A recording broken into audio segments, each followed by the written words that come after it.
Good evening, one and all. Yes, sir, you can start recording. It's always a pleasant experience to join all of you.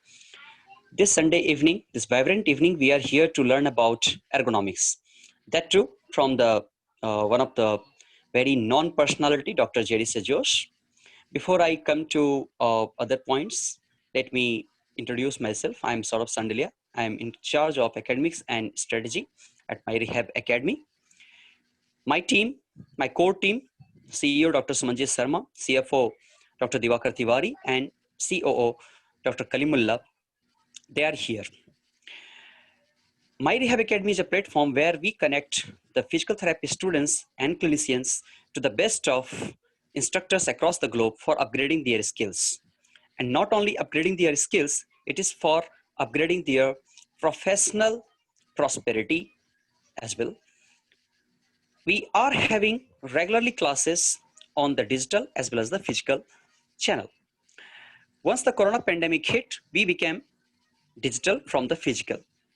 Now as the pandemic is getting slowed down in country, and slowly, maybe in few weeks of time, we are having even the physical events in city of Bangalore. We are one of the leading agency and awarded as the best in rehab education by one of the leading agency called Brandwolds. You can see our viral presence on social media.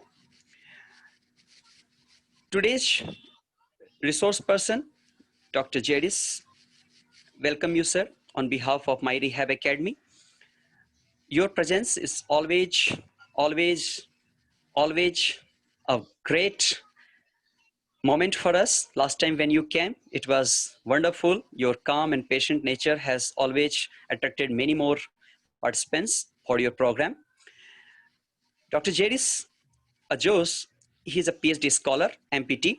He is certified in ergonomics from Sweden. He was official ex-trainer for EPM International Ergonomics School, Italy. He has diploma in facial manipulation levels 1, 2, 3 from Italy. He is certified dry needling practitioner from Myopin Seminars, USA. He is managing director of Jazz Ergo Physio Center in city of Bangalore, my city, where I also do stay. Sir, you are welcome. Today's event on the ergonomics, you are set to go ahead. Kindly, it's all yours. Kindly go ahead. Thank you, Saurabh, and very good evening to everyone. Just 1 minute, sir. Just 1 minute. One more thing I just wanted to introduce. Participants, today you'll be getting a link. Through that, you have to just type your feedback, and after that, you'll be getting your certificate. That is how it has been made. Suppose you find that it is filled up or it is not getting easily done, then you can try from the morning 6 o'clock tomorrow. Sorry to interrupt you, sir. It was needed to say. Yes, sir. Please go ahead. So, a very welcome and good evening on a Sunday evening. I hope my sound is clear and everybody is audible from my side. Yes, sir. Yeah, right. Thanks. So, before we move into a small presentation which I have made up for the entire next 1 hour of our introduction to ergonomics, I'll start off from a small perspective where I want you to think about, like, suppose you're getting a chance to work in field of ergonomics.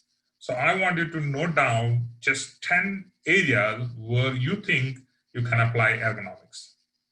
So why I want this to be happen now, because most of them think ergonomics is pretty small, because we learn just like sitting in a computer and talking about ergonomics and say that, yeah, so that is something which is an ergonomics is. But in fact, I would like you to think about ergonomics as such a broad thing that you can apply it everywhere. So probably what you can note down is just, you may not, even you don't need to note down, just think about 10 possible areas where you want to apply ergonomics. Just keep as 10. And probably end of the session, then probably you will see that there are much more you have missed out. So I'll give you just 10 seconds to think about this 10 different areas where you may apply ergonomics. By the time I'll just share my screen.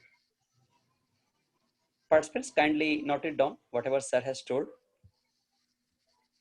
We'll have much more interactive session ahead. Yes, sir. Well, Your screen is visible nicely. yeah, thanks. Yeah, thank you, sir. So yeah, so hope you have made your decisions on which 10 areas where you want to apply ergonomics as a part. So as you know, the entire ergonomics what for the next 1 hour, what I have designed is I'll be first taking you through what ergonomics is and about a small history about ergonomics.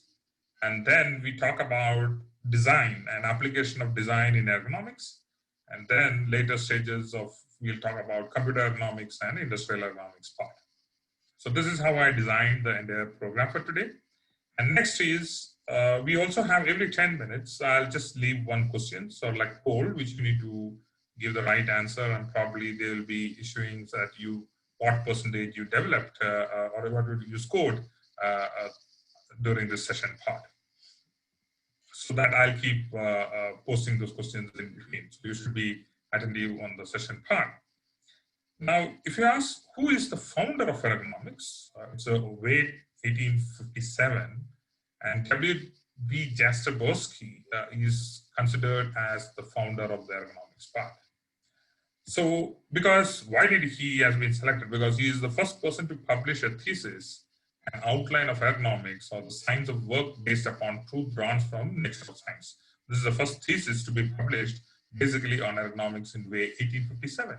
So you know this is almost 150 years old heading ergonomics part. So the term ergonomics, we all know it's a Greek origin. It has some ergos and nomes. Ergo means work and nomes means law. So any activity which you're going to do, it is set of some law which you perform to do that part. Now, what all things it takes? What is there in ergonomics? It's a study of design, also is related to the work which the person is doing. It's not only takes about that, it also takes physiological and psychosocial capabilities of a worker who is doing the work so that the worker can match to the workplace. So most of the time you select a person and after interviewing you think that the person is right, and then you start working, then you realize, no, the person is not fit to that job. He is having too much stress. He is unable to deliver. So all those things. So it is where ergonomics comes into place, and you can say that you can help them to get the worker adapt to an workplace part. Now, if somebody looks for a definition that this is something which I need to write as a definition, so you know this IEA. IEA is called International Ergonomic Association. It seems to be one of the governing bodies for especially getting into ISO certifications for factories and all those things. And preferably IEA is a body which gives those says yes, we involve in ISO, we involve in workers' compensation, we involve in even from ILO also. You have a representative in IEA, International Labour Organization, also have an IEA part. So it's like as a body where you can take a part. So according to them, economics or a human factor is the scientific brain concerned with understanding of an interaction among human and other elements of a system, and the profession that applies theory, principle, data, and methods to design in order to optimize human well-being and overall system performance. So there is a lot of things which they talk about here. It says about human well-being, principle, data and methods, design. So a lot of things they incorporated into have a full definition. The word ergonomics will cover part. So we also will see what all things which they have been discussed here. Now, applications of ergonomics. So the first thing which is, if you don't have ergonomics, if you don't maintain ergonomics, what will happen? You end up in injuries. So the injuries can be psychosocial, injuries can be physical, the injuries can be mental. So you can have different types of injuries which can happen because of a bad ergonomics part. So that's why not only the IT persons, you get into anything, you will have ergonomics playing as a major role to get the employee safety and comfort to work with that part. Now, we talk about domains of ergonomics. So that means if you say that, can I classify, like suppose you have science, you have physics, chemistry, biology, the same way you talk about domains of ergonomics. The first one is a physical ergonomics. So what will be included in physical ergonomics? Your posture, your any other evaluations which you are mainly looking for the physical part, everything comes under the physical ergonomics part. So here you also have fashion of environment and all those things can be covered in a physical ergonomics point of view. So where you have these factors are covered is called physical ergonomics point. Now, what is cognitive ergonomics? Cognitive ergonomics is basically about thinking. So a person who is been working and you are thinking about his posture, you're thinking about the chair, you're thinking about the work you do, you're thinking about the environment and all those things. But you never thought about what mental condition the person is in to conduct or do that activity. So there are a lot of tools which we take it on cognitive ergonomics. So there are especially pilots. So an error from a pilot is something which is not acceptable. Imagine you have 200 passengers in a flight and you say a pilot has made one single error. That means all 200 is dead. So a cognitive ergonomics on thinking and decision making and all those things is also a part of a domain where people work and analyze and do an assessment on that part. Now the third one is what we call it as an organizational ergonomics, where we have as an all company as a whole, where instead of doing a one assessment to a worker, you do it for a group of people instead of not the task, you get them and they decide and they design. Especially you've seen this keeping arrangements of the tools, drawing yellow lines to mark and where the trolley has to be kept, where the machine has to be kept, and all those things. Everything as an organization part, it happens. So here you will have managers, you have line managers, your senior managers, your managers, everybody as a part of it.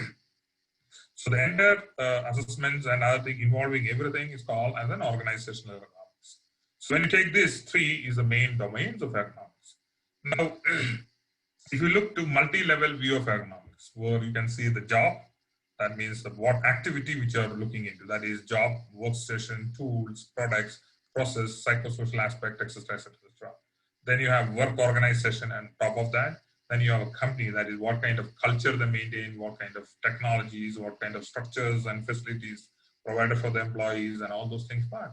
The next you have an environmental part where you have social, economic, political and regulatory part. So there are some areas where you know that a worker cannot work more than 6 hours a day. So the maximum work regulatory part is 6 hours a day. Some places you know that the worker may work 9 or 10 hours a day. So a regulatory can also play a role where the employees is happy or not happy and all those things factors part. So all those things will be a part. Now, goal of an ergonomics is to design the job to fit to the worker and not to make the worker fit to the job.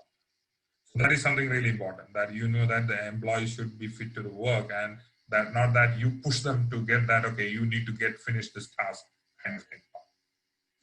Now, getting into factors of ergonomics. So any activity which you're going to do in future. So here we say we have three factors. What is worker? That is the person which you're going to assess. The second one is the task, the activity which you're going to observe, whether it is computing, whether it is an industrial part, or whether the person is driving, or any of those things which you're going to do, the task comes in part. Now, the third factor which has to be involved in the part is an environment. In what kind of environment he will be doing that. We also will go in detail about what are the factors which you look for in an environment point of view. So these three is one of the major three things which you keep in consideration when you take any task for ergonomics. So we call these as factors of ergonomics point of view part. Now, why it is very important? Because we have been using ergonomics everywhere. People say sleeping, you need ergonomics in place. You are using a computer or a laptop or a desktop, you used ergonomics while placing it, working and fine. So in the last 20, 30 years, if you go behind that, the usage of laptops and especially mobile phones and tabs is been increasing every day. And as Saurabh was telling, before you have a lot of physical training programs. Now everything is digital. Now you can see even a school kid sitting in front of a laptop or a computer and they getting injured or without a bad ergonomics which they have been following. So that's where these things comes into place where you should be looking for. Now, a multidisciplinary nature of ergonomics, what we talk about is you need to know about anatomy of the person, physiology of the person, engineering psychology, how he is going to use that. You need engineering techniques in place to redesign or to help them to make it part. You have medicines where basically it says that imagine that you're working on a computer. You heard about RSI, right? Repetitive strain injury. Or imagine you're working on somewhere in factories where you are working in a furnace where you're putting into coals. You get heat, excessive heat. You get into heat fatigues and other syndromes because of that. So medicine also plays as a part of that. Then you know about the anthropology part. And biomechanics is also important. So all these multidisciplinary nature parts falls under the ergonomics learning basics. Now, any task which you are going to identify, we should remember these three steps. One is hazard identification, other is risk assessment, and the control. So before we move into this detail about that, we will have the first question, and I would ask Saurabh, can you share the first question? Yeah, yes, sir.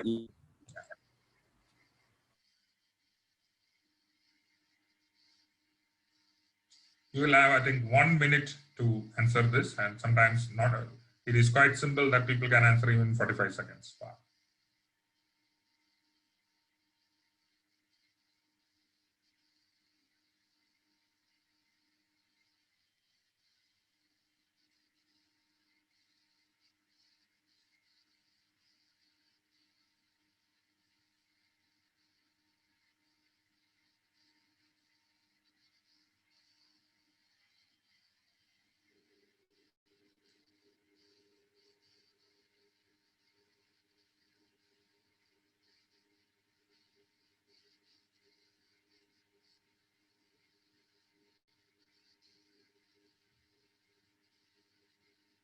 Yeah. So, shall I end the poll? Yeah, you can end the poll. Yeah, so the right answer is 3. We just talked about 3 factors. What are these 3, 3 domains? We talk about physical ergonomics, we talk about environmental ergonomics, organizational ergonomics. Also, we talk about cognitive ergonomics. So these are the 3 part which we have discussed with that part. Now I'll just go back to the screen sharing part. Yeah. So hazard identification we have, so in any assessment we have 3 major things. One is hazard identification, other is risk assessment, and other is the control measures. So hazard identification is your primary part. That means you have to evaluate the task to see that a hazard is present or not. If the hazard is present, then you should have a tool to assess it. So there are different tools that, okay, you can use it for in ergonomic assessment. So I'll be talking about the tools in the later stages. And then you apply the control measures. So these are the 3 steps which we basically imply in ergonomics part. Now, why do we need? Because we have effects on operators and the company. Both of them needs ergonomics. In operator, why they need? Because to prevent fatigue, pain, and frustration, irritations, unable to finish the work on time, all those issues.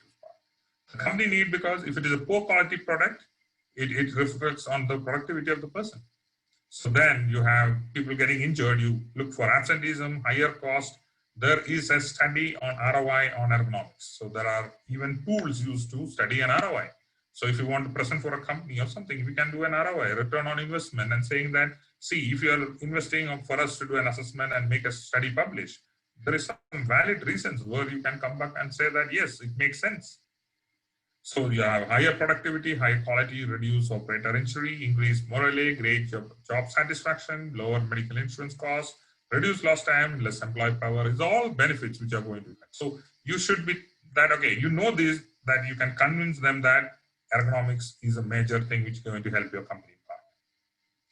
So poor ergonomics will lead to risk factors more. You will have MSDs more. You will have treatment more. You know what is WRMSD? WRMSD is called work-related musculoskeletal disorders. So that what is happened when you are not maintaining a good ergonomics. Then you look for treatment, then you need to spend for that. EWA means ergonomic workplace analysis. So you need to correct the ergonomic workplace analysis, and then you will have better employee working for the organization part. If you don't do that, the person will be always in the cycle. So it is very difficult for them part. Yeah, so I'll just give you the second question. Can we have the second question? Yes, sir.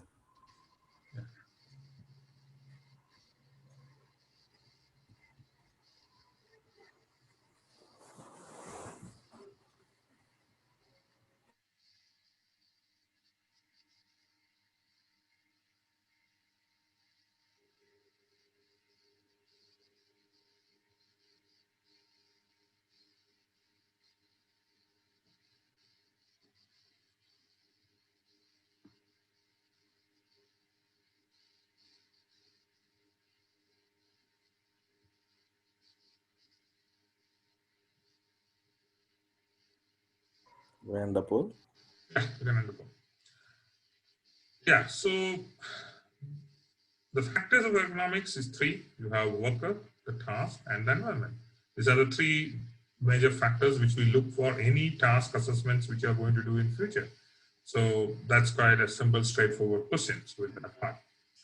Now history and applications. I'll just run through that because we talk about how these ergonomics came into place, especially in the time of World War I. You heard about IO's ergonomics or IO psychology, which we talk about. So it's taking about intelligence development, and it also talks about moral boosting for the soldiers at that time. So they used to have counseling sessions for the soldiers to go and motivate them to go for the war, because half of them say that, no, I may get died, so I don't want to go for war. So actually, there are a lot of ergonomics applied, especially in the field of psychology, where they were boosting people to say that, yes, this is your country, you have to live for the country, you have to show the courage, all those things. So there are some data sheets developed, data itself, especially in the military area, where they were using ergonomics to do that part. Between First and Second World War, you have occupational titles, formation of psychological corporation, Institute of Sales Research, improving research on that, people's mentality to buy and improve that part. And there is also a Journal of Applied Psychology happening in ergonomics in 1917 part. There are the Great Depression, that is something which is a huge thing at that time, the unemployment, people getting government regulations. So how to improve them, how to get them motivated, all those things was a part of ergonomic studies in the early part. Between World War II and World War III, so the development of training simulators like flight and aviation. You remember the flight seats were far and finding it operating was difficult. So getting simulators, like instead of getting an actual flight into a person, they are developing simulators where people sit and operate. And once they are confirmed, they know that each and every decision is correct, then they start giving this pilot activities for them for a real life part. In World War II, where we have organizational psychology officially recognized as IO psychology part, where even it has been applying in companies for IO psychology in each employee's part. Now, surgeons improving the surgical tools in 1920s. In 1949, we have the first ergonomic team in England, and then you have Ergonomic Society followed by 1950 part. In 1956, you have North America getting into ergonomics, and Ergonomic Association is forming there. International Ergonomic Association coined in 1959, and then you have later is 1969 with Canadian Ergonomics point of view. So this is a nutshell of what history of ergonomics is. So in 1915s, a lot of changes happening in military in ergonomics point of view. They have simulation activities, they have training for their soldiers, all those things. In 1960s, you have industrial ergonomics. In consumer ergonomics in 70s, computer ergonomics in 80s, information ergonomics in 90s, and leisure ergonomics. So you see in 2000 later, you are seeing people saying that if you buy a car, they talk about ergonomic seat.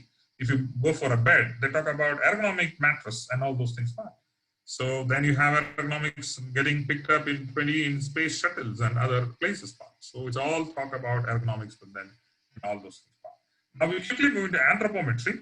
So you all know what is anthropometry is. Anthropo and metry. Anthropo is the measurement, and metry. Anthropo is human, and metry is the measurement. So human measurements are called anthropometric measurements. So if you don't have a knowledge about anthropometric measurements, it is very difficult to design or give any measurable changes for any ergonomic evaluations which you have done in the past. So that's why the objectives are to knowledge about anthropometric methods is very needed for a data scenario. People comes in all shapes and sizes. So imagine that you are given a chance to design a chair as an ergonomist. You suggest what chair I should. So you should know what is the shape of the most of the employees there. So if you think that they are all male, which have a bigger body structure, and you prefer them a smaller chair, it is going to be a disaster. Imagine all of the workers are females, especially you go to textile industry where you have stitching and all those things. And they call you as sir, as an ergonomist or person who has a knowledge about ergonomics. Can you suggest a chair? And you give a very big chair for them. So half the females will be sitting in the half of the chair. They will not lean back. You can see they're always using like a stool. So this is because the person who is purchasing and the person who is really using doesn't have the coordination and how they want to use that part. Now, if you take the anthropometry into three, these are the three different measurements which you look for in anthropometry. One is static anthropometry, other is dynamic anthropometry, third one is Newtonian anthropometry. So I'll explain you what is static anthropometry is. Body measurements without motion is classified under static anthropometry. So that basically the one-dimensional measurements which you take it to fit to the work. Now, what is dynamic anthropometry? It is a body measurements with motion, especially vertical reach, or to the, suppose somebody in a wheelchair want to design a switch or like a pipe or a tap. So you may require dynamic anthropometry for that. So that's where this thing happened. Newtonian anthropometry is a body segment where used for biomechanical analysis like center of a mass or the inertial characteristics which you need to analyze. Link lengths where the force and other things is being you are checked in this part. So these are the three measurements which you look for in especially in ergonomics and anthropometry part. So it gives human body size, posture, movement, surface area, volume, and mass.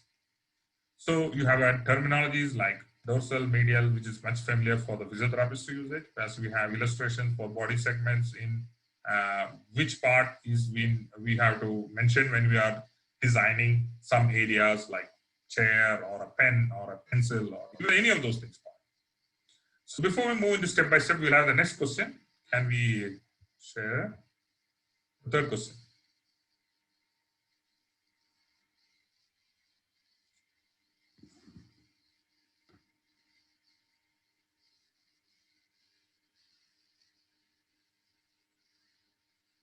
That's pretty easy.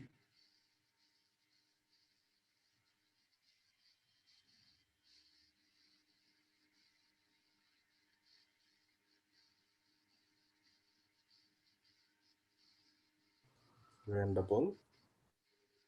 Yeah. So this is center of a mass is always a Newtonian part where you have force. A static is one direction. Suppose you have taking a length of a seat length or basically that. That's where you basically talk about the single part. Your person is sitting, you're not moving at all. As a person who want to have changes, that is where we call it as a dynamic part. One measurement will be here, other measurement will be here, and those. That's where you have frequent changes because somebody is moving. So I am reaching to the front, then I am reaching to the side. So this is my activity. I'm taking something, leaving something, taking something, leaving something. My measurements will be a dynamic measurement because I'm taking something and leaving it. Somebody who's sitting on a computer and working, you look only for a static measurement because he is going to work on a computer. Computer doesn't move one place to other place. So that's where static. But when you have a mass or a force, or imagine that I want to measure a door handle. I want to open the car door handle, and as an ergonomist, somebody asks you to measure that. So probably you require force, push, pull, all those things where you have a Newtonian measurement to be look for that. That's why the entire question was designed for that part. So we'll go back to where we stopped. Yeah, so this is important because we have 4 steps in assessing or designing point of view. So here in these 4 steps, what are the things? Step number 1, decide who you are designing for. The group of people you are designing is called the user population. So you need their anthropometric measurements. So in this point, I would like to also say that, you know, what is the average height of a table? So imagine you go take a tape, measure all the working office tables which you have. All the tables will be somewhere between 28 inches to 30 inches. How did a carpenter or a company know a table should be always at 28 inches or 30 inches? You go and take all standard work tables are 28 inches or 30 inches from the floor. How did this design came in? This design came in because they were taking an average from the European population that average height of a person who sits and works will be somewhere between 28 to 30 inches. But the problem here is these standards are mainly European standards. In India, we in 2010 or 9 or something, we had a first published anthropometric measurements for an Indian population. So now we have to start using the Indian population anthropometric measurements that you need the chair and other thing to be designed for them. So suppose there are people who are shorter, especially Japan and other areas where you have those Asian countries, people are very short. For them, if you give a design of 30 inches from floor, they'll be finding it difficult to work in those tables. So each country, according to the size and the part, we need user population, we need to design those things for them. So that's the first step. Now decide which body measurements are relevant. So imagine that you are designing something for the pen. Is it any relevant to take about the thigh length or the width of the body or any of those things? No. The person's measurements will be more on the finger grip, on finger length of a person, average person, what is the finger grip depth and all those things part. So that's what you decide the body measurement, which you need to be relevant and doing that. Now, step number 3 is decide whether you are designing for average people or an extreme people. So the average people will be always taken on the 50% of the average part. But the extremes are always in the end. That is from 95th percentile and in the 5th percentile. So if you take a wave, you can see in the picture, the center one is called the average part and both the ends are the extreme population. So imagine you want to design a shirt. The maximum number of shirts are made in an average size. But the companies also make for extreme people, like somebody who is really fat, he need a very bigger size. So you will have 95th percentile design for him. Somebody who is very, very short or a small, he may require a 5th percentile part. So that's where we apply the design part. Okay. Now, step number 4, you need to add those corrections. Think about other human factors. Where suppose you are in the phone, I don't know how many of you have observed, there was an option in your Android phones or Apple phones, if you want to use the phone wearing a gloves. The touch sensitivity can be increased or decreased depending upon, suppose if you're wearing a gloves and you need to operate the touch pads in the phone, the option is given for them. Same thing, imagine that you are designing an wash basin or something in a cold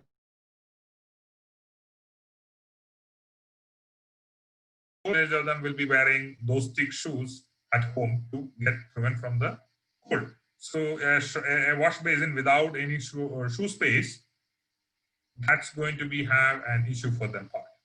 So that is also very important for that when you have whom you are going to design and keep that part. Now here we have the example. So this is a table which I have made to give an idea about the design part. So suppose you are going a vehicle dashboard designing. So what percentage of people will you be taking into? The answer is 5th percentile. Why? Because a shorter person should be able to reach to the dashboard. If you take 95th percentage, you will lose almost 90% of the people because only the last 5% will be able to reach to the dashboard. A person who has long arm length, even if it is short, we will be able to reach that. So that's how we designed with that part. So suppose you want to have cycle helmet. So what kind of percentage of people you will be using the part? A helmet should be put for even for a 5th percentage to the 9th percentage. So that's why you have an adjustable straps. You give to increase and decrease the size, you will have those things part. Even a seat. So seat, you know that the seats will have increasing and decreasing the length of the seat, height of the seat, all those things will be ranging from 5th to 95th percentile part. So that's if you want to design a pen, ideally it will be given as a 50% part. A pen will be designed that major group of people will be using. So most of the pens are designed for 50% people part. So it can be used by most of them. If you have a very smaller one, you should be looking for a very thin pen. If you need a very thick pen, you need to wrap something or look for a bigger, thicker pen in extreme cases. So this is how what we are talking about the design point of view. Now we will have the next question.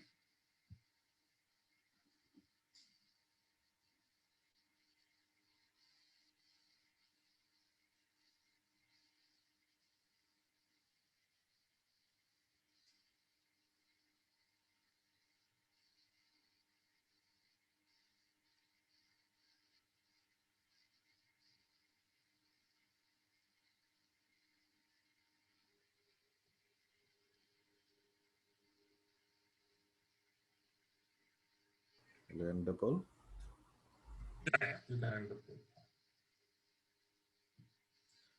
So this straightforward question will talk about extreme population. So the extreme population starts from mainly from 5th percentile and the last is 95 percentile. So the middle average is 50 percentage part. So if anybody says the extreme population, that means the last corner, 5 percentage below the and 95 percentage above the. So that's the two areas where these things is included as a part. Now going back to where we stopped. Now what are the tools used? So in anthropometry, you have hand grip dynamometer, pinch grip dynamometer, goniometer, push-pull gauge, flexometer, bicondylar skinfold calipers, measuring tape, all those things. Now there are also other evaluation tools, which is a software-based ones which we can use it. But I just named few of things which is much familiar with the physiotherapist to that part. So it is test for hand grip strength. We use the hand dynamometer. You know the pinch grip dynamometers where you have the pinch grip and activities to be measured with that part. Now you have push-pull gauge. Basically, this is used when you have trolleys, supermarket trolleys, or when you use for the trolleys in the factories where to push and pull to see that what is the amount of tension used for those things part. So flexometer, it is basically for the flexibility of a joint, and it is attached, that one end will be attached to the limb and the change of angle of the flexometer is noticed so that you can measure the joint flexibility to check for that part. Bicondylar meters, you know, that is basically for the bones to the near to the ends which we use that. And then to know about the Skinfold, like especially when you design the gloves or the clothes and all those things, what is the skin and the fat measurements part? So where we use Skinfold calipers for that part. So in summary, we have 4 steps in designing process. Step 1, select anthropometric measures that directly correspond to the required engineering or architectural specification. Step 2, for each match pair, identify and determine whether the design must fit a single population or an extreme population or a range of population which you basically require. Step 3, excessive corrections which you may require to change those parts. So step 4, combine all the selected design specification into a model and check for feasibility option at this part. So these are the 4 steps in designing part. So now we will move to the next segment. It's called workplace analysis. Now we have a lot to learn in workplace analysis because it's called EWA, Ergonomic Workplace Analysis. So ergonomic workplace analysis is same for computer and industrial ergonomics. The only things vary is the environment, the physical, the psychosocial, and other aspects which we do that part. So the ergonomic workplace analysis is the key for an ergonomic learning session part. So when we have an EWA model, so this is a short EWA model for you to get an overview of that. When we get into detailed tools and all, the steps will be much higher than what I have explained here. But in a nutshell, you can take as these 8 steps for an ergonomic EWA model, workstation analysis.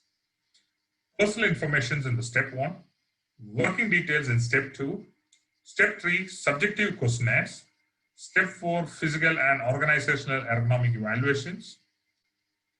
Then you have special evaluations if it is necessary. Then you have environmental evaluation, and you have analysis and recommendations, and then you have follow-up evaluations on a later stage of part. So these are the major 8 steps involved in an ergonomic workplace analysis part. Now we'll see what all things will be involved in each step-by-step part. So before we move, we'll have the next set of questions shared.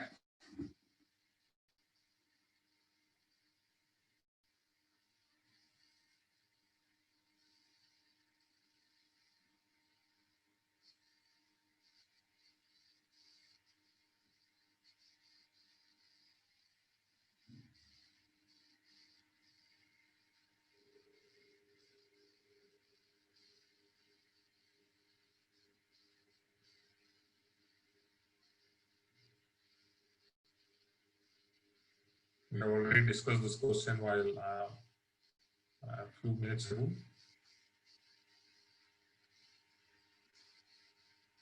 Yeah, You can end the poll. Yeah. So the question here is, when you design a vehicle dashboard, what percentile has been used? I have explained that you should be using the smallest measurement possible, because a person who is average and person who is an upper average, that means person who is can be an extreme in another end, will be able to use a smaller design, which is minimal distance as possible. So an arm length for a smaller person, what to reach to the dashboard, should be the distance covered for an part. So it will be in the 5th percentile. So that will be the design mainly for that. If somebody is selecting 95th, that means that is the other end. Somebody who is really tall arms and very tall structure, he'll be reaching and you're designing for him. Rest of the people cannot use it at all. So that means somebody is at 50% cannot reach there. Somebody is at very low as 5% cannot reach there. So when you design something, you know that maximum number of people able to use that. That's why we have a design and this percentage getting into place according to anthropometric measurement. Hope that question is clear. Sir, we can have the second question, next question also. Then I'll move to the class part. 6th one.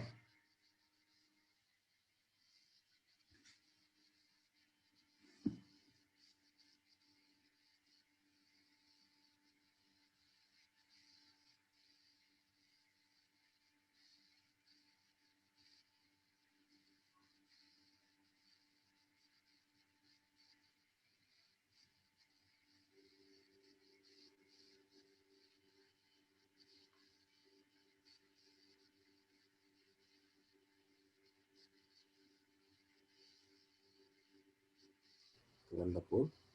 Yeah, you can do both. Yeah, so the right answer is 4. We all talked about these 4 steps again and again in the anthropometric measurements part. So we have to select the design, the user population, extremes, and then you need to find and see that whether it is really applicable. And the 4th step is to make sure that this is being trialed and successful to do that part. So now we will go back to where we have stopped. So now the 8 steps involved in ergonomic workplace analysis, we have the first step is personal information, name, gender, whether female, height of the person, email, contact information, dominant hand, whether he is using like spectacles or like bifocals or trifocals or any of those relevant personal information which you want to put on there is first step will be involved. You will still have a lot of personal information can be added to that, but I just given you a brief idea about that part. So now we move to the step 2 where you need to add the work details. So here the work details are type of work, number of years in the present job, company, breaks during the work, do you exercise daily or not, job design, all those things falls under the work details point of view. Now in step 3, this is something which you really need to listen. This is called a subjective questionnaires. So we will divide the entire tools in ergonomics into subjective and objective. So the tools in ergonomics can be subjective because you need those informations also. You cannot really say that subjective is not really valid, only objectives are valid. No. So there are some significance where we do research publications based on subjective evaluations also.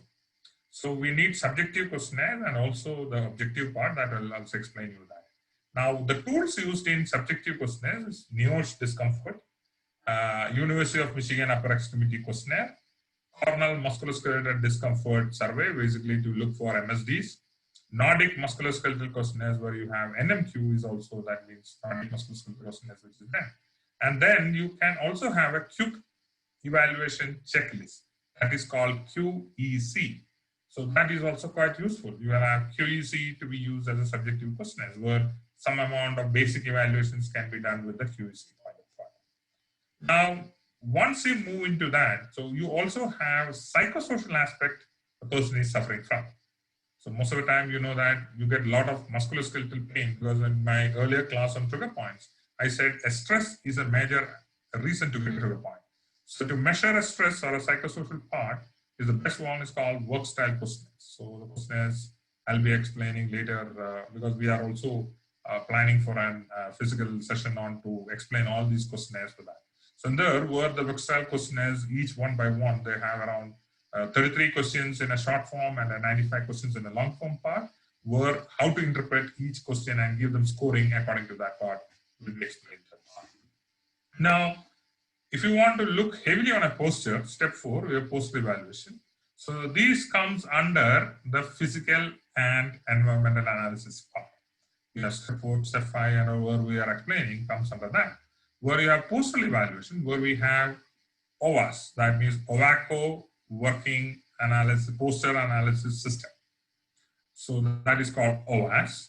There is another tool called RULA, Rapid Upper Limb Assessment. There is another tool called REBA, which is called Rapid Entire Body Assessment. And then you have MOTSI. So where it's a recent tool where it talks about office assessments. So where the persons talk about chair, talk about the table, they talk about the keyboard, the mouse and types of mouse which you use, all those things comes under the modesty part. This we talk about in basically a post analysis part. Now, if you want some special analysis, especially if you are going to an factory, you cannot have only posture because person may be doing dynamic activity.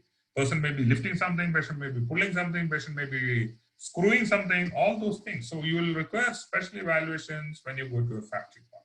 So some key tools which we use in the factory evaluations are strain index or distal upper body extremity analysis, key indicator method, which is mainly handling about the manual handling activities part. Then RNLE, it is called revised Neosh lifting equation. So RNLE is also a quite helpful tool to see about lifting, pushing, pulling, other activities part. But if you are really interested with your fellow colleagues or the medical fraternity which is been working, and they also have ergonomic problems like lifting the patient, carrying the patient, and all those things, shifting from bed to the other bed. So where we have those tools, where we have MAPO, tilt thermometers, and PTI. So these tools can be used for assessing in medical persons for part. Now in step 6, where we have the environmental factors, where we have temperature, humidity, part of it. Then you have light, you have noise, you have air quality or the pollution, and you have vibrations. So you know that what is the ideal temperature to be working in an IT environment. It may be somewhere between around 23 to 24 degrees, or sometimes even people say that I find comfortable at 25, fine. So these are the temperatures where you specifically use for this kind of task. Sometimes when you are people working in a factory, like a cold storage, the temperature will be very, very low because they work in ice, getting meat and cutting and those things and storing. So they will be working in a temperature somewhere around 18 degrees or something. They will have more higher risks. So temperature and humidity is something which to be part of an environment. You know about the lex meters. Even in cricket, you have seen they're measuring the lex with that part. You know about the noise. Noise also has a lot of things. So if you want to learn about detail about noise, you need to know about noise mapping. So probably that itself is a session where we talk about noise and problems and what decibels it creates the noise and how can you avoid and all those parts. There are also a machine where we measure the air quality about oxygen saturation, amount of carbon dioxide emitted. All those things is also measured in an indoor quality air part. Then you'll have vibrations. I think in your Bachelor of Physiotherapy, you heard about vibration white finger, right? Raynaud's phenomena part, where people have problems with that. So all those things is a part where you can measure and then as a part of your environmental activity. Now we have a step 7 where we have analysis and recommendations. So there are different analysis tools which you already measured with that. We need to compile all those things. We need to make a report out of those things part and then suggest your recommendations. The recommendations will be short term and the long term. So you can also design the recommendation part according to a task which you get for analysis, and then you get those part. And the last step, which we call it as step 8, is a follow-up, because if you do a change, how will you know that the risk is fully eliminated? So unless you do a re-evaluation and confirm that there is no risk at all. So that is where the significance of the step 8 follows. So you will have the follow-up as a part of this. If you are basically getting into an factory evaluation point of view, so there are so many other factors which we may look for, basically like metabolic factors, and where you have work effort, fatigue, and all those things. So I'll explain those things. Probably what we are planning is that we are planning to have a physical class somewhere in the end of Feb, somewhere on 27th or 28th, where we can have each tool to be explained individually and give you sample evaluations to be done, so that you are good enough to do some ergonomic evaluations of your own by that part. So before we move into the EWA of what computer is, now we'll have the next question.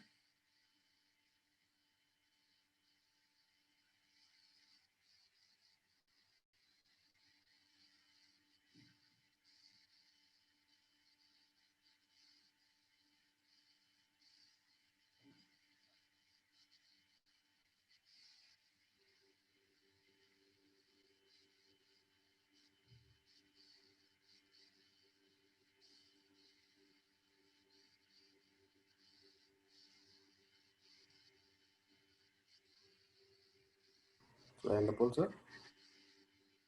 Yeah, you can. So now the steps involved.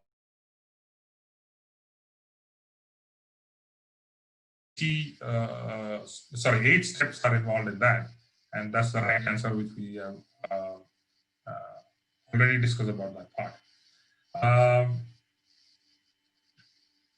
Now we can have the next question also. I think it's the 8th question, right? Now we are going to say that. Yeah, we can have the next question also. So we'll just keep the last 2 questions for the last.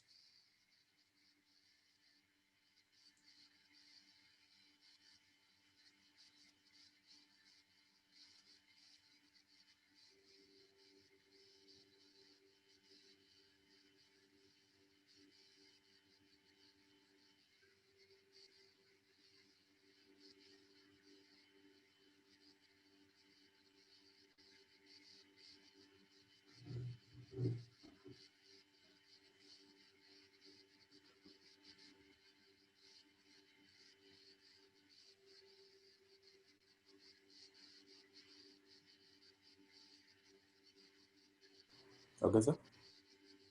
Yeah. So I can see a confusion here. People are calling to Rula and Reba. Maybe because we are not discussing in these tools in detail. That's the reason I can understand that part. Rula and Reba comes under objective analysis part. Why? Because Rula and Reba, you have calculations to be done depending upon each posture of the person, and you get a score out of it, and you publish that score and say that when you do a re-evaluation later, the score should be 0. Because that's basically an objective analysis. But QEC is a quick exposure checklist. So here you will have questions also asked, like how are you feeling today? Do you have find the work to be difficult to be lifted or done? So the QEC is a subjective analysis questionnaire. So the only subjective analysis questionnaire is the QEC here.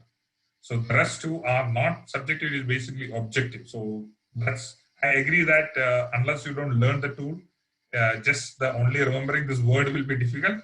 But I just want to explain you that these are the difference. We have a subjective and objective tools present in that part. Good. So we'll go back to where we left. I think we are approaching to the end of the session. So now, if you ask me a computer workstation evaluation, what are things you need to do an evaluation here? So an evaluation should start from personal informations, as we all know about the 8 steps which we followed. So here you will have personal informations and activities, previous injuries, or history of work-related disorders with the person is already having it. All those things comes under part of it. Now, if you take a worker, So you need to have an MSD assessment form for a worker. So that means the person is working through pain or not. The person doesn't have any issues at all. Or the person says, I have neck pain, back pain, heel pain, or whatever the pain which while working on a computer can happen with them. So these are all related with the worker. Now, the second part of the worker will be psychosocial. That means, is he having work pressure? If he is on a computer, obviously you will have emails to be replied, whether office pressures are there. So like you have to sit continuously for 10 hours in front of the computers, project closures, all those things comes under the work pressure part. So that is a psychosocial assessment part. So that also has to be done for the computer worker. Now, once you have these two assessments, part worker assessments is done, now you talk about the task. So you remember the three factors which we discussed: worker, task, and the environment. The task is like how long you're using the keyboard and mouse. What is the frequency between usage of mouse and the keyboard? Now, what viewing distance you will be viewing the monitor? Is the monitor apt for the person? What height is the monitor is kept? Where is the keyboard placed? Where is the mouse placed? Where are you sitting? What are the places like chair, furniture which you are using at the place? All those things comes under the work and the surrounding part. Now, the last part where we have to discuss here will be the environment. So usually in an IT background, you will have temperature. That's one of the major culprits. People sitting below the AC, they may end up with a lot of neck pain, back pain, and a part. So you will have temperature as an assessment, and also you will have the light because to prevent the glares and other visual problems. So we'll explain about the light and other things when we have the tools in place. So we'll have those as a part of an assessment pattern which we'll be using in that part. Now, once we have that, the entire assessment has to be completed with the compiling of a report making. So once you have a report ready, so a detailed assessment report, and then you make those recommendations possible, and then after 15 days or later, you do a re-evaluation, and the person should not have any risk at all. To assess the posture, you can use those analysis tools which I add to it. So that will give you more weightage. That is a valid ergonomic assessment by an ergonomist to point with that part. So this is a roughly view about and computer EWA part. But obviously, I know that it has a lot in detail to learn, do and complete EWA report to be issued for a computer user. But it is in a nutshell what you have learned, and this is what you can apply only for a computer EWA part. Now, once the computer EWA is there, I will give you a video. I want everyone to watch this video. It is just 2 minutes of the video. And this is happening in an industry. So you can, I may ask few questions from this video, but I have not added up as a polling part. But what you have to think about while seeing this video is something significant as an ergonomist point of view.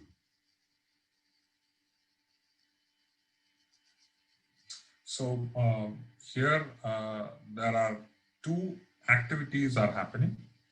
One person is taking a hammer and then pressing the bottles with a stopper or a white color cap part, and he is just hammering it and just moving it to the next part. So you take that, pick it up, hammer it, and then move it. Pick it up, hammer it, and then move it. So this is throughout the day. So 8 hours a day. This is the activity he is doing in one of the factories. So now I also added another activity where a person, what he do is that he takes these white filled cap bottles, and then from the down, the stock, he takes the red cap, lock it, and then keep it. So this is his procedure for the entire 8 hours of his shift. Okay, so here we have two different tasks. One person is putting the white one and then filling it up, and the other person is tightening the bottle and then keeping it there. So these are the two different task part.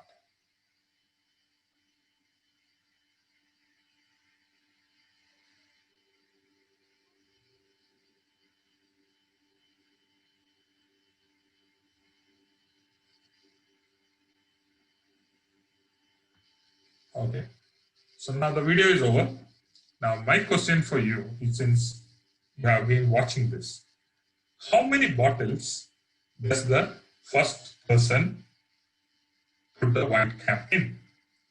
And if you know, somebody says that I know the answer, and then the question, if you know the answer, my second question there is that I don't know how many of you have looked your watch, because since I told you it's a 2-minute video, the first video around 50 seconds, which you will be able to see the person capping up the white one. The red one will be another 50 seconds.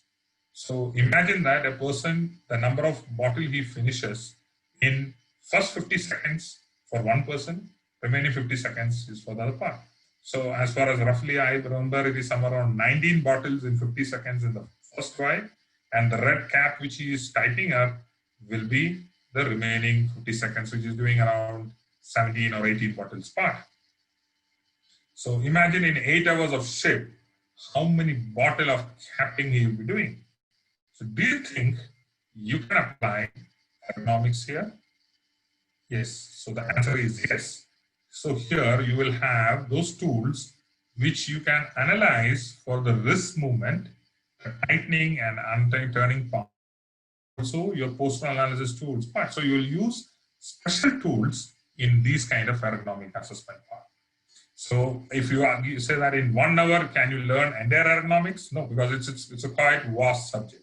So you need time to learn these things, implement these things, do a physical or probably something, a video like this, do an assessment, and then you come up with that part. Okay, so this is a sample of an industrial workplace analysis which you can think about. And then you know that how you want to imply the 8 steps. Which is, here you may not be having 8 steps, you will be having 10 or 12 steps in the entire model. So EWA model which you will be looking for. Okay, now we will have the last 2 questions to be given. Can we share that?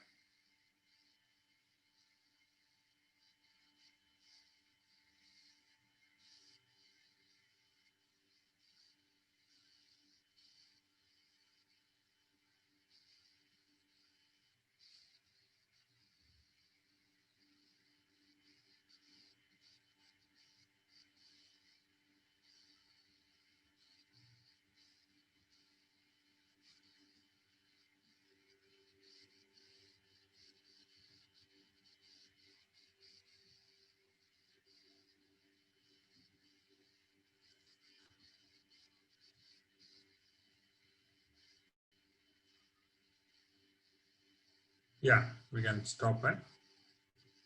So the right answer here is RNL. It is called Revised Nose Lifting Equation. Good. So that's the right answer. The nose discomfort survey is basically, the name itself is survey. So it's not any specific evaluation. It's a subjective evaluation part. And OWAS, which I explained to you, is a postural analysis thing. It's not a special evaluation part. The RNLE is basically for lifting, pushing, pulling, carrying, and all. So I'll probably, once we learn these tools, we will also know how to do an RNLE for lifting an object and all those things later part. We can have the last question also now.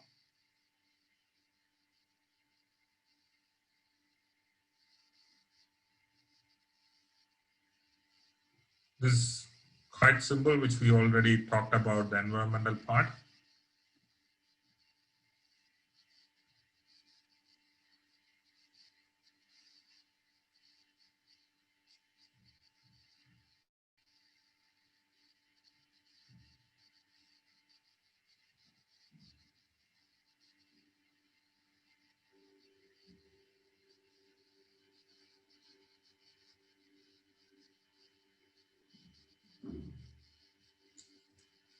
Yeah, you can enter poll. So the right answer is 5. Yeah, that's true. Because you have the simple 5 things to measure. One is your temperature, other is your light, your sound, your air quality, and the last one is your vibration. So these are the 5 major factors which we are trying to measure with that part. Now, winding up with that, so since I told you this is an overview about the ergonomics point, but I'm sure that there are a lot to learn from industrial ergonomics and even from the computer ergonomics point of view. So the key thing is that the tools. So if you have these tools which you learn and you know that if this can be applied for different assessment of activities, then you can do as an ergonomic assessment part. So you can also apply these things. Now, the first question which I asked you about finding about the 10 areas where you apply ergonomics. So I think now you should be knowing that you can apply ergonomics each and everywhere. You heard about the backpack injuries in kids in the school, the amount of the bag which they're carrying to the school and the kids getting injured. That's a part of an ergonomic study. And we have published papers on backpack injuries part. And now it's not only the school, it's basically on driving ergonomics, designing. We have been working with different companies, Indian companies especially, for ergonomic point of view, how much is the pressure to open a door handle, what will be the seat, clutch brake range distance required, handling the gear positions. A lot of things has been implied in designing vehicles, in designing chair, in designing other instruments from that part. And now you have there are other areas where we have the ergonomics in industries and flight aviation ergonomics and a lot of other things. So with this, I just give an overview. I believe that you have understood what I have tried to convey with on ergonomics and its significance. And I think physiotherapist has a major role in helping the people to work without any work-related injuries and other things. So, Sorry. can we take some queries after? People wants to ask some queries. Yeah, sure. Now, So, 1 second, sir. So participants, kindly unmute yourself and ask questions. Sir will feel very happy if you 1 do second. that. Sorry. 1 second, sir.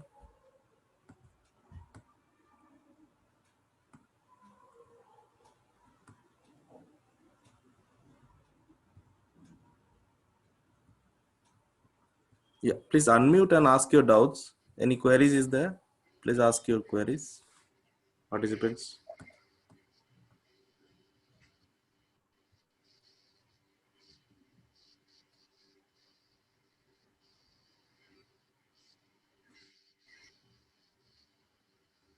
Anybody has any queries? All feedbacks are coming, sir, in the comments. So they are busy with the feedback only. Everything is clear. Yeah, I think All it are was clear. So wonderful. one of my teachers used to say that there is no Yeah. questions at all.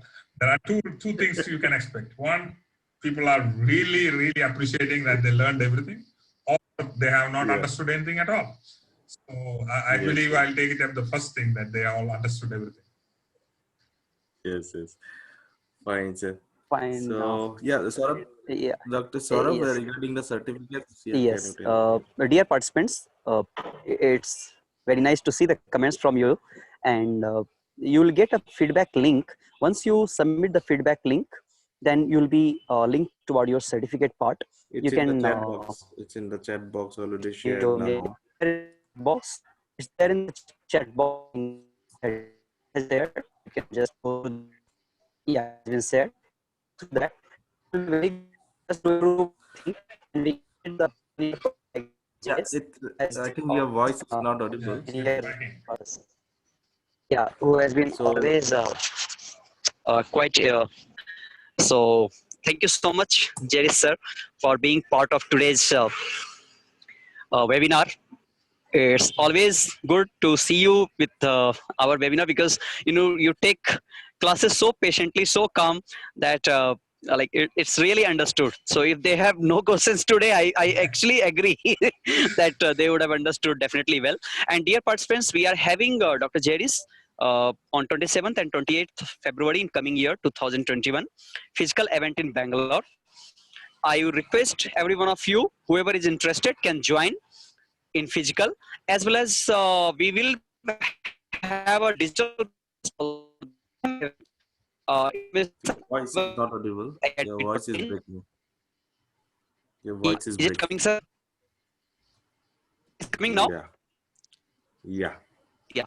So physical event 27th, 28th of February 2021, and the same will be broadcasted digital to different platform. So you can speak to My Rehab Academy. You can write a mail about it, and you can definitely join. It will be a wonderful thing, right from basic to advanced. All the levels will be covered by Dr. Jerrish. So this is what I wanted to share from our side. And this was an overview thing. So you can think that when overview was so good, what will be the total content? It will be definitely amazing, nothing less than amazing. See you, sir. Is there anything to be said? Thank you, sir. Only one more. Thanks a lot, sir. You Thank you always so much. take our webinars to the next level, sir. It's like it's a new height. So everyone, it's like busy in the first time. I think everyone is busy in the writing feedback. So no queries at all. So, Mostly they are busy for. I think they'll be joining your physical things. Thanks a So lot, sir. probably for that they are waiting. Okay, that's great. So, thanks for thank delivering you, such a everyone. nice. Sir, Thank you, sir. Yeah, please. Yeah. Any queries?